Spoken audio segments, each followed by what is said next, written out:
नवरात्रि का पावन पर्व शुरू हो चुका है।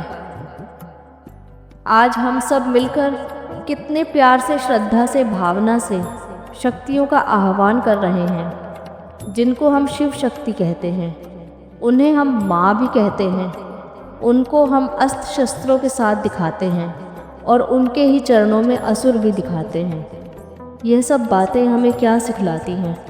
उसका रहस्य क्या है? यह जानकर पर्व को मनाना आज अत्यंत आवश्यक है। नवरात्रि केवल धार्मिक पर्व नहीं है, बल्कि यह आत्मा को उसकी मूल शक्ति और गुणों की याद दिलाने का आध्यात्मिक पर्व है। पहले दिन पूजित देवी का नाम है माँ शैलपुत्री। शैल का अर्थ है पर्वत और पुत्री का अर्थ है पुत्री, अर्थात वे पर्वतराज हिमालय की पुत्री हैं। पौराणिक कथा के अनुसार देवी सती ने जब अपने पिता दक्ष के यज्ञ में आत्मदाह कर लिया, तब अगले जन्म में वे हिमालय की पुत्री के रूप में अवतरित हुईं और शैलपुत्री नाम से प्रसिद्ध हुई। उनका वाहन है नंदी, बैल, हाथ में त्रिशूल और दूसरे हाथ में कमल है। इन प्रतीकों का गहरा रहस्य इस प्रकार है। बैल धैर्य और निष्ठा का प्रतीक है, त्रिशूल मन, बुद्धि और संस्कारों पर नियंत्रण का संकेत है, और कमल पवित्रता, निर्मलता और वैराग्य का द्योतक है। आध्यात्मिक दृष्टिकोण से देखा जाए तो वास्तव में हम सब मनुष्य सिर्फ शरीर नहीं हैं, लेकिन शरीर से भिन्न एक चैतन्य शक्ति आत्मा है। हमारे मूल स्वरूप में हम आत्माएं शुद्ध, शक्तिशाली और शांत हैं। जब आत्मा परमपिता परमात्मा शिव से जुड़कर जीवन आरंभ करती है, तो उसका पहला गुण है शुद्धता, पवित्रता। इसीलिए शैलपुत्री का पूजन वास्तव में हमें याद दिलाता है कि आत्मा का पहला और सबसे बड़ा बल है पवित्रता। पवित्रता ही आत्मा का पर्वत समान अड्डिग आधार है। पर्वत स्थिर है, अचल है, चाहे आंधी आए या तूफान, पर्वत अपनी जगह अटल रहता है। इसी प्रकार आत्मा को भी परिस्थितियों के बीच स्थिर रहना सीखना है। नवरात्रि के पहले दिन का संदेश है आत्मा को पर्वत समान स्थिरता में स्थित करो। जब हम राजयोग द्वारा परमात्मा से जुड़ते हैं, तब मन पर्वत की तरह अचल हो जाता है। शैलपुत्री का दूसरा मुख्य गुण है आधार बनना। जैसे हिमालय संपूर्ण भारतवर्ष का आधार है, वैसे ही आत्मा को भी अपने जीवन में दिव्य गुणों को अपना आधार बनाना है। हमारे विचार में, हमारी वाणी में और हमारे कर्म में पवित्रता हो। आज के दिन हमें विशेष रूप से इस प्रकार राजयोग का अभ्यास करना चाहिए और शैलपुत्री की विशेषताओं की अनुभूति करनी चाहिए।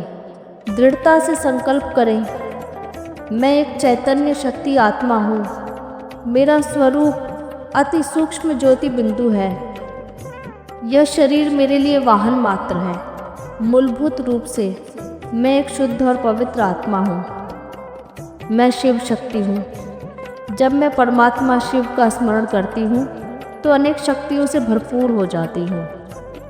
मेरे भीतर पवित्रता की दिव्य ज्योति जल रही है।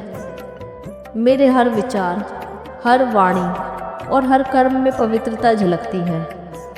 मैं पर्वत समान स्थिर और दृढ़ हूँ। परमपिता परमात्मा शिव से पवित्रता की शक्ति प्रवाहित हो रही है और मेरे चारों ओर शांति, निर्मलता और स्थिरता का वायुमंडल फैल रहा है। इस प्रकार ध्यान करने से आत्मा शैलपुत्री के गुणों को अपने जीवन में अनुभव करती है। शैलपुत्री से हमें क्या संदेश मिलता है? पवित्रता ही सच्ची शक्ति है। मनुष्य सोचता है शक्ति बाहरी चीज़ों से आती है, धन, पद, मान इत्यादि से, लेकिन वास्तविक शक्ति आती है पवित्र आत्मिक जीवन से।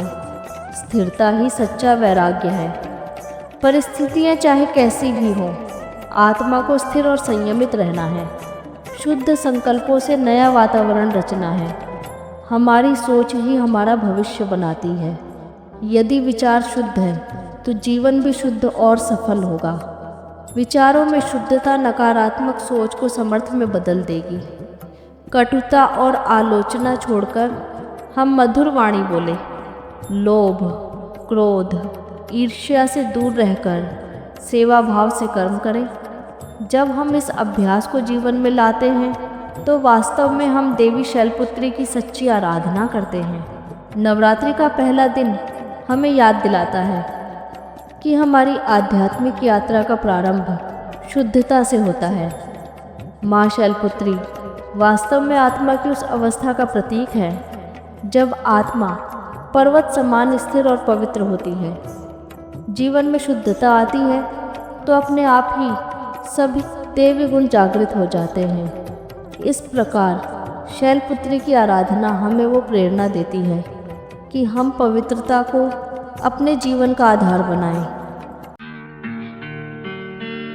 परम पिता शिव की शिव शक्तियाँ